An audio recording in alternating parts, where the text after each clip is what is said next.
소련 붕괴 이후 진영 간의 결속력이 약화되자 1994년부터 자국의 이익을 추구하는 치열한 각자 도생의 글로벌리즘이 본격화한다. 트럼프는 양적 완화가 유발시킨 장기적 불평등과 경제적 불확실성을 반기득권적 반세계화 정책으로 상쇄시켜 압승을 거둔 바 있다.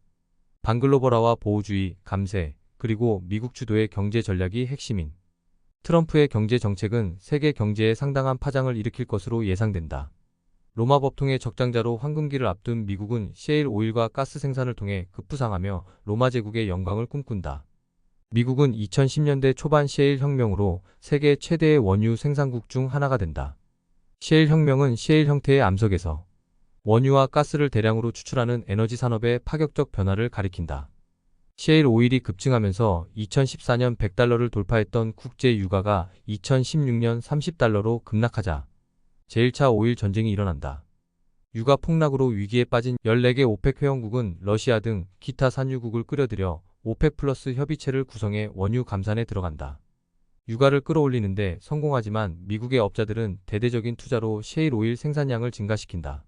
미국이 세계 최대 산유국의 지위를 되찾자 러시아의 푸틴은 2022년 친서방 노선으로 기운 우크라이나와 충돌하여 국제 유가와 천연가스를 폭등시킨다. 1994년에 비핵화로 전략적 피해를 경험한 우크라이나의 친유럽파는 유럽의 풍요를 맛보자 친러파와 달리 나토와 EU 가입을 열망한다. 비핵화된 완충지대의 핵무장을 우려한 러시아는 우크라이나의 국경에 12만 명의 병력을 집결시킨다. 전략 요충지 우크라이나를 분쟁 지역으로 묶어두어 내부를 결속하고 권위주의 통치체제를 강화한다. 미중 양자구도를 미소 간의 로마 법통 갈등으로 전환해 외교적 경제적 실리를 얻으려던 속셈이다.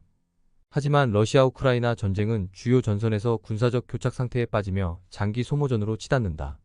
동부와 남부 지역에서 공세를 강화한 러시아는 전사상자만 사망자 11만 5천 명과 부상자 50만 명에 이른다.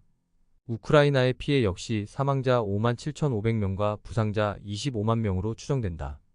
단거리 공격용 드론 생산에 치중한 우크라이나는 무기와 탄약을 구매할 여력이 없어 서방 국가들의 무기와 재정 지원에 의존한다. 러시아 또한 전시 경제 체제로 전환하여 군수품 생산을 확대하고 있지만 전쟁이 장기화됨에 따라 경제적 부담이 가중되고 있다. 군용 차량과 탱크 생산에 중요한 볼베어링과 드론과 미사일에 들어갈 반도체, 칩 등을 제공해온 중국 역시 격동기를 맞고 있다. 중국은 운명의 겨울 소환을 통과 중이고 러시아는 60년 주기로 백로의 절정이나 360년 주기 제1기의 봄이기에 무력하다. NPT 탈퇴 후 1996년부터 핵개발에 돈을 쏟아부은 북한은 푸틴의 전투부대 파병 요청에 응하지만 생사의 경계인 소만을 향한다. 반면에 미국은 노르드 스트림 천연가스 수송 파이프의 파괴로 경제적 실리를 챙기며 인공지능 기반의 차세대 군사 기반을 다진다. 재선에 성공한 트럼프는 러시아와 우크라이나 간의 평화 협상을 중지하여 신속한 종전의 의지를 드러낸다. 푸틴과의 개인적 친분으로 러시아와 관계 개선을 추구하여 전쟁 종식 자체에 중점을 둔다. 우크라이나가 전면적 점령 영토 반환을 주장하지만 무기 지원 조건에 크림반도 포기를 강요당할 수 있다. 유럽 또한 변함없는 우크라이나 지원을 강조하면서 트럼프의 핵무기 제한 조약, 협상 재개 여부에 촉각을 곤두세운다. 러시아는 미국과의 핵무기 통제 조약인 신전략무기 감축협정의 이행을 중단하고 포괄적 핵실험 금지 조약 비준을 철회한 바 있다. 군축 조약의 붕괴로 서방 국가들의 불신이 깊지만 황금기를 앞둔 미국은 쇠약해진 러시아를 협상 테이블에 앉힐 가능성이 높다. 미국은 로마 제국의 영광을 꿈꾸며 셰일 오일과 가스 생산을 통해 급부상 중이다. 유가가 30달러까지 내려가야 생산 이익이 나오지만 미국은 기존 유정에서 셰일 오일을 뽑아내는 제수압 파쇄법을 개발한다.